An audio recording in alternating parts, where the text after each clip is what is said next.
Good morning, everyone that is joining us today.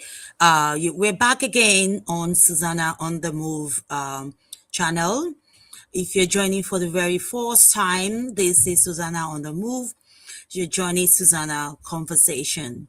And the conversation that we've been having for the past few weeks now, this will be the 19th series of this conversation. The conversation is on conscious bias. Conscious bias. I'm your host, Susanna Latunchiko Malafe, and I'll be taking us through this conversation today. If you are joining me on LinkedIn, can you just drop a comment so that I know where you're watching from today? And you can as well, if you've not yet follow me, click on the follow link so that you can start following me. And whenever I come on live, you will have the opportunity, you'll be notified that I'm online. Also, for those of you that might be watching these on YouTube live, you can as well subscribe to my YouTube channel, Susanna on the Move or Conversational with Susanna. You have the opportunity to be notified anytime I come in on live on this conversation. And you can also, if you want to be part of the conversation or you have your own contributions you want to make to the idea of this ideology on conscious bias, which is a concept that I'm introducing, you can as well reach out to me and we can have more conversation around these.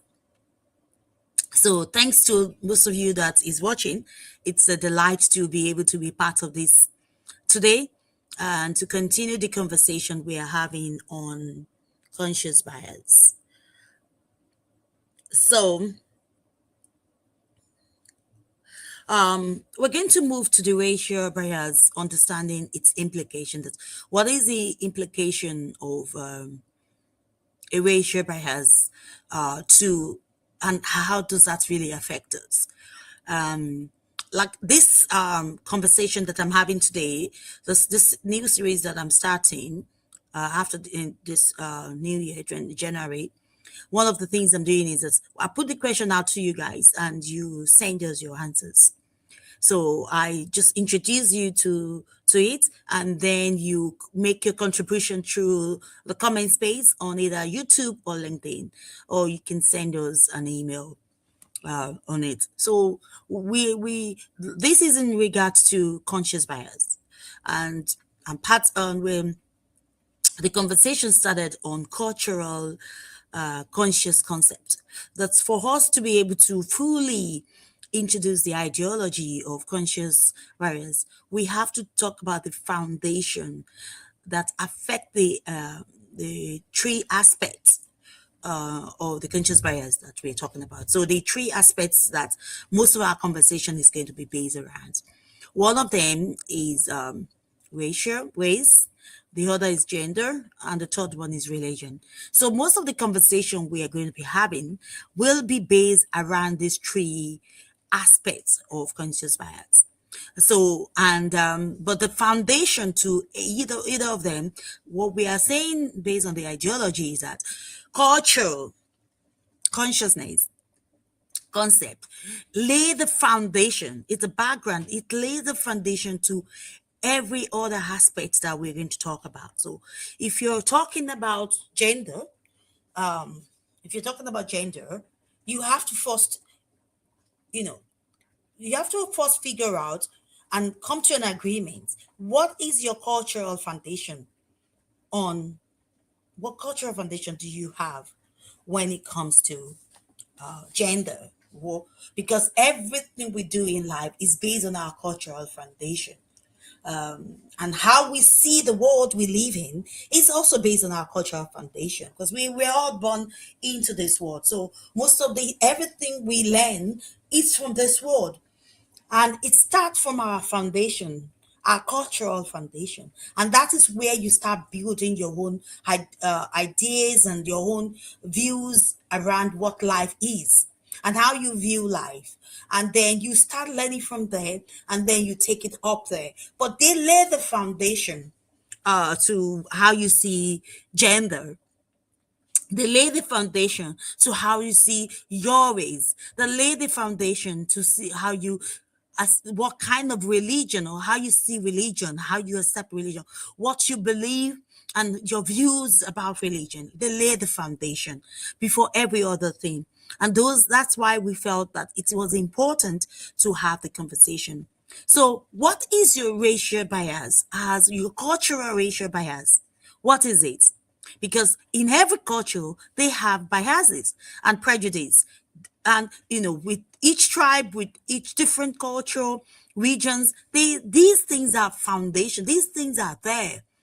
And we felt that for you to address it, and that's why we're saying you have to move away from this idea of unconscious bias and come into consciousness. Consciousness is important. That's why we're talking about this conscious bias. You cannot address something if you don't accept that it's there. So the moment you become aware of something, then it is your responsibility to accept that awareness of what you're aware of and how to deal with it. And that it is important that we address our cultural views. And then that is how you are able to address all the issues that comes into play. That is when you can be inclusive when it comes to gender. That is when you can embrace diversity when it comes to other people from other race. That is when you can admit diversity in terms of religion, or be inclusive in terms of religion. So your foundation is important, and that plays a significant role on how you every other thing falls into place. So today I want us to, the question I'm asking you is that, what is your cultural racial bias? So whatever your conscious racial bias is, it says, tell us your story on that. Say that, put that into the comments. Let's share that story with us, and tell us, do you understand the implication that has on you, plays in your life? Do you understand the implication it plays? So it is important that we address that. It's important that you come to that kind of understanding in terms of that. So, when we talk about this cultural consciousness, so I'll give you a definition. Let me just define it the way I see a cultural, and define it in alliance with the ideology concept that I'm trying to bring into life. So, cultural conscious has as a new ideology rooted in conscious bias. You can pin that. Cultural consciousness has a new idea rooted in conscious bias. So that can be pink. Cultural consciousness as a new ideology rooted in conscious bias. So incorporating the role of culture as the foundation for biases. So I'm sure we understand what I'm saying there. Incorporating the role of culture as a foundation for biases and prejudice, and to highlight race, gender, religion as a key aspect, as to how we see this issue, and as to how we tackle our racial injustice, how we tackle it. So as to the way we tackle it. And when one of the principles that we said that I want everybody to put into consideration throughout this process is, one, awareness, accountability, and making change. We're going to add more to those principles as we go, but it is important that we put into as we talk, as we have this conversation around conscious bias, and that those things, that principles are used as to the way you address it, becoming aware, taking accountability, and making a visible, tangible, intentional change, making that change. So I go there. I'm going to do this, and then I'm going to drop a short break there. Then I'll come back to you guys. So, but before I go, just to repeat again, and so that as you listen, these are the core ideas in which I want you to, the way I want you to see this cultural consciousness as a new ideology, which is rooted in conscious bias. That cultural consciousness is an ideology that recognizes, and that is where I'm coming from in this new ideology, recognize culture has the fundamental framework shaping our biases and prejudice. So, in the ideology that I'm introducing, which is unconscious bias, what I'm saying under this ideology as that cultural consciousness is an ideology that recognizes culture as a fundamental framework shaping our biases and prejudice. It builds on the concept of conscious biases, the understanding that biases relate to race, gender, and religion. I said those are the key aspects those are the three key aspects of conscious bias that we are going to base all our conversations around.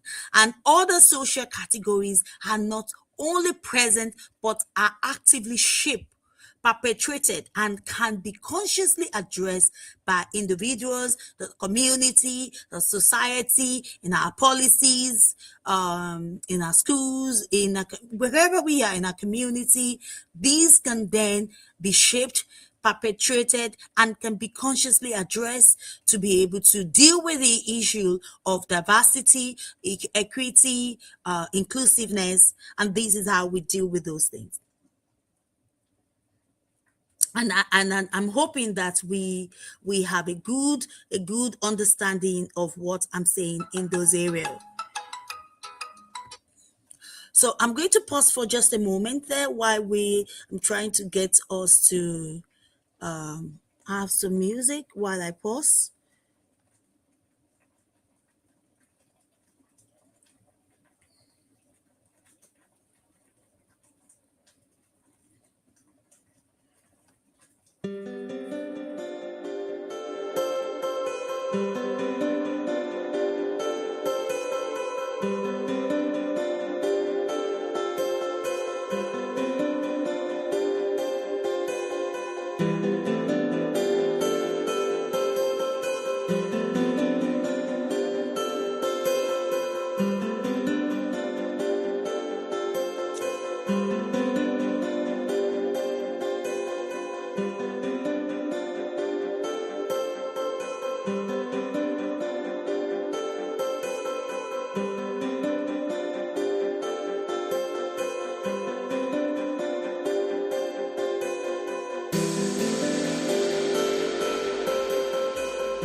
I was talking, I didn't realize that the volume is off. So I said, welcome again to everyone joining me on Susanna on the Move. Or if you're joining me on LinkedIn, you're welcome to follow me. And for those of you listening to this conversation on YouTube, don't forget to drop your comments and let's do this together. So thank you all for joining in on this conversation. So I'm going to continue as we just have a short break there. Yeah. So how do we understand this conscious bias? How do we understand it? How do we, you have to understand so then you know how to address it. So I say conscious bias, it does refer to biases people are aware of or prejudice and stereotype that continuously influence decisions and attitude.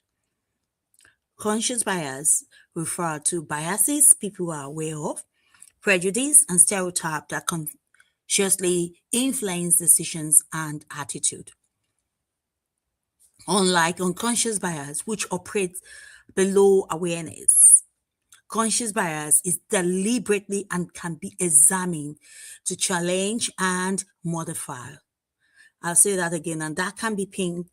Conscious bias is deliberate and can be examined to challenge and modify. So,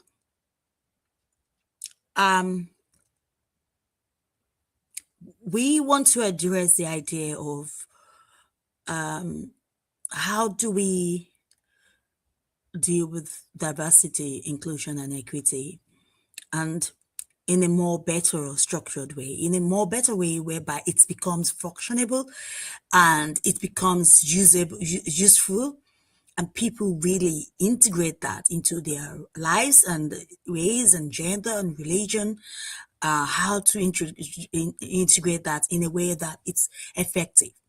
Because what we are seeing is that there's so much conversation around inclusion, diversity, but people are taking it to the extreme. It's not as effective as we would have loved it to be. And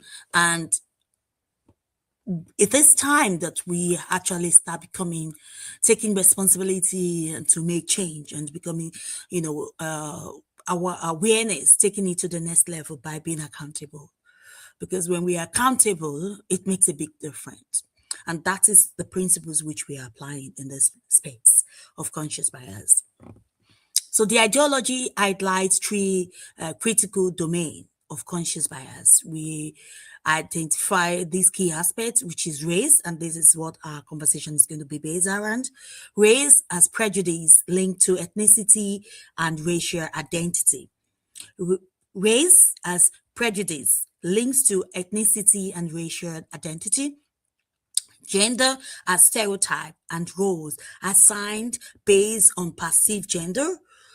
But we stereotype that, and that's why we use the word is being stereotyped as a role assigned based on perceived gender. While we believe that gender is assigned from birth. And that is what this ideology is saying. And that's the foundation that we've always cultural foundation. That's where it's a culture, our cultural foundation really, that's what it has laid down, that gender is being assigned from birth. And so from birth, we determine what gender is. Biologically, we determine what gender is. And that is how we name gender.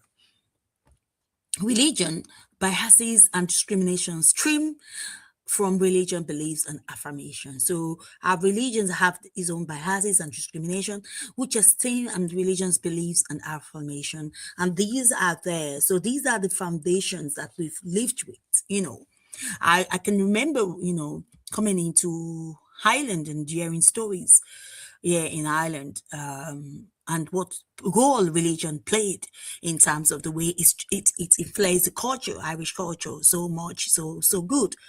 And that role it plays and that is how they see the world.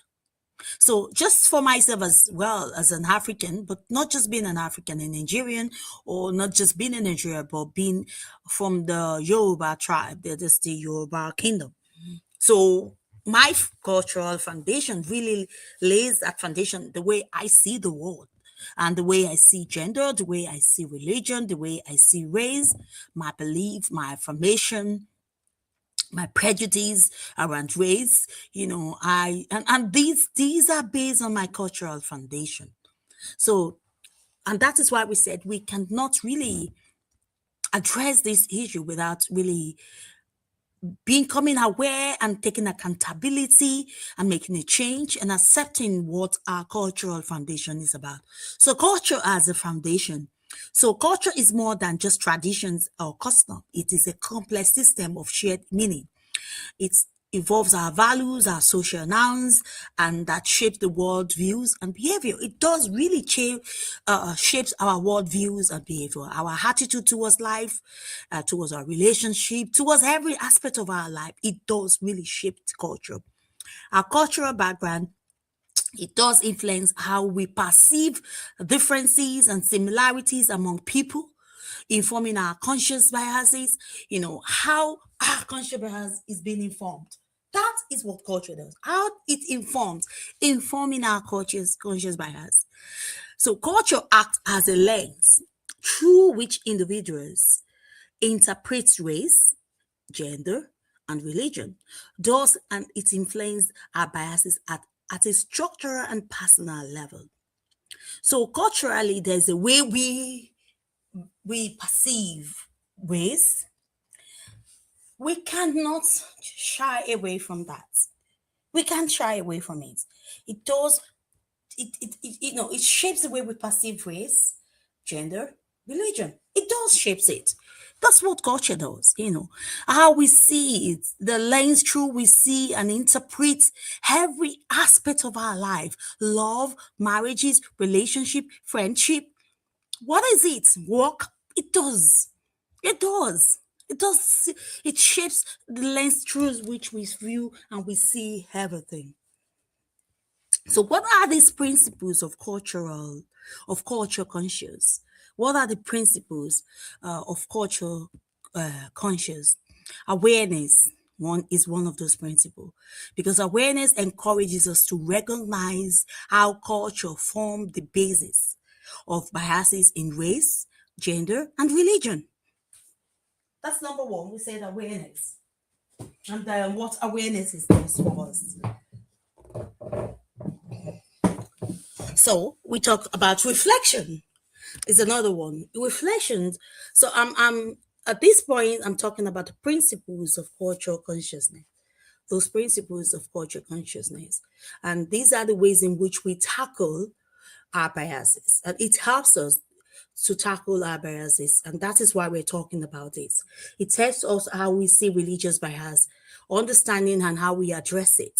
It helps us in how we overcome our religious biases, how we become, it helps us in that area. It's just it it it makes a big difference in the way we see the world. This new ideology and this vision that I have for the idea of conscious bias and the role it really plays in every decisions we make. So, just to give you those principles of cultural consciousness that really shapes how we see all these aspects of conscious bias. So we've talked about awareness. We've talked about reflection, that it promotes deep conscious reflection on one's own cultural assumptions and biases. We talk about active engagement, that it advocates for actively addressing and transforming harmful biases by understanding their cultural origin. That where does this originate from? So we say again, when you want to address these things, when you want to handle, when you want to deal with it, when you want to, these are the things you need to put into consideration. And to understand where all these biases originate from, then you can deal with it. The awareness allows us to deal with it. It allows us to scrutinize it, and then it allows us to take accountability for it.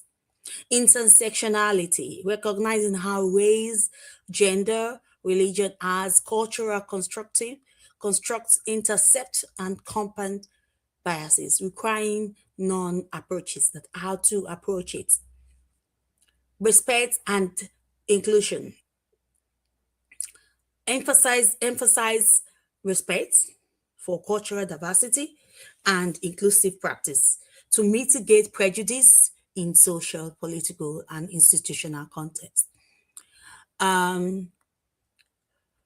So we all are aware of the how we are trying to embrace diversity within our community. We want to be inclusive and take equity in, make equity in what we do.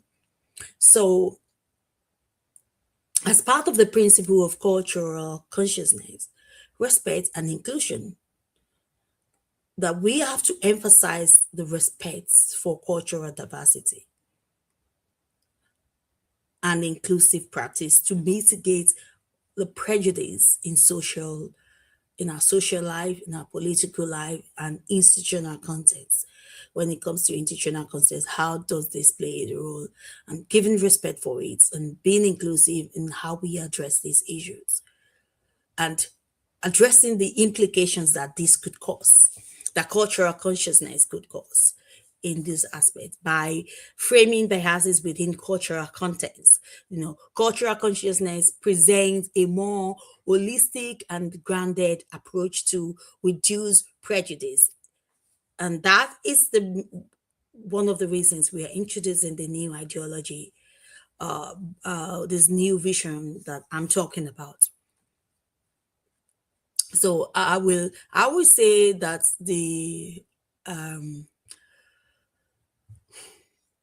that we go into this new ideology, the vision that I have, and the way I'm perceiving it, the way I'm seeing it, and that what are these implications to this new ideology and how it can help us to be able to address it, and how we can use it to create a more effective society and environment in which we live. So that it supports policies, that it should support policies, education. We have to have dialogue that incorporates cultural awareness as a foundational step towards equity and social justice. We should encourage societies and individuals to move beyond simply just identifying it. So we have to, this is about moving away from what we've been doing into a new space. And that's what the vision about this ideology that I'm talking about. Moving away from all the things that we've been doing before. Moving away from just identifying that, oh, we identifying it, towards understanding, and transformative change. That's why I said those three principles. Don't always remember those three principles when we in this conversation. That's awareness, accountability, and a transformative change with intention, and that the cultural narrative that sustain it. So these are the implications. These are the ways in which we can use the new ideology to address what we've been talking about, to address the cultural foundation, the understanding the core ideology, and using this as an implication whereby to be able to address it. So by framing biases within cultural contexts, putting it all the biases within the cultural contents and cultural consciousness that presents an holistic way or a grounded approach to how you can reduce prejudice, to support policies, using this ideology to support policies within places of work, education, that is educating our young ones in schools around on this ideology, and creating a conversation workshops and things like this where we create conversation on dialogue that incorporates cultural awareness as a foundation step towards equity and social justice.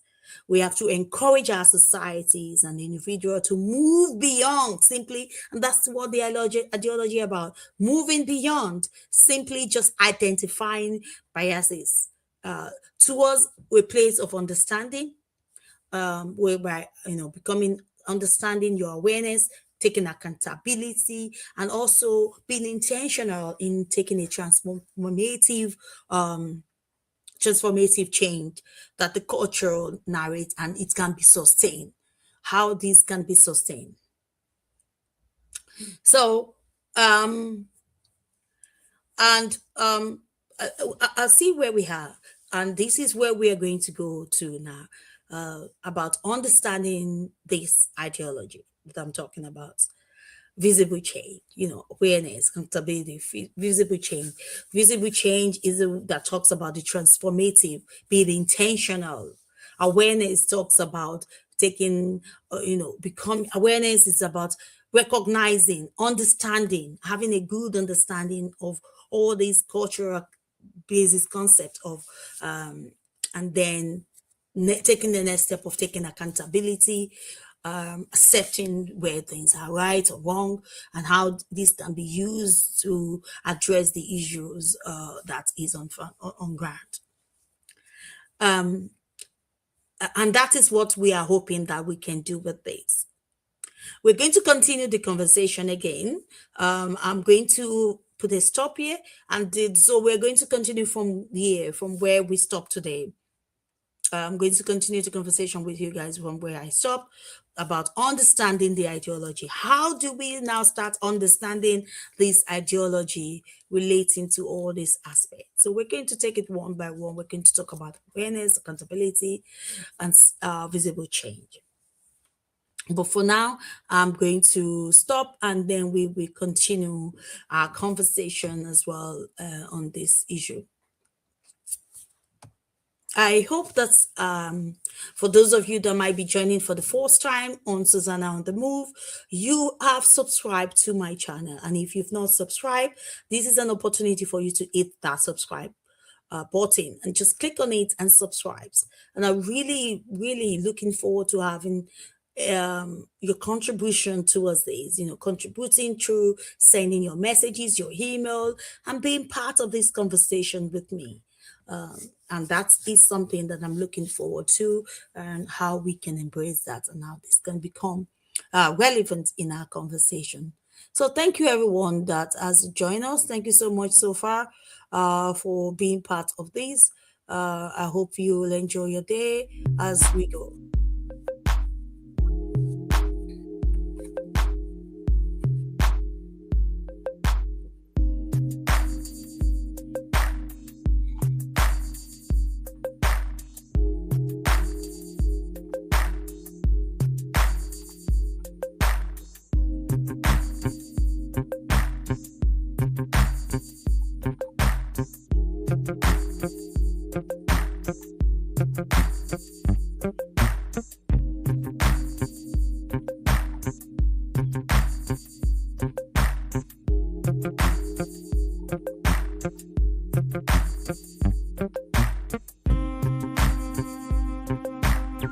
Thank you.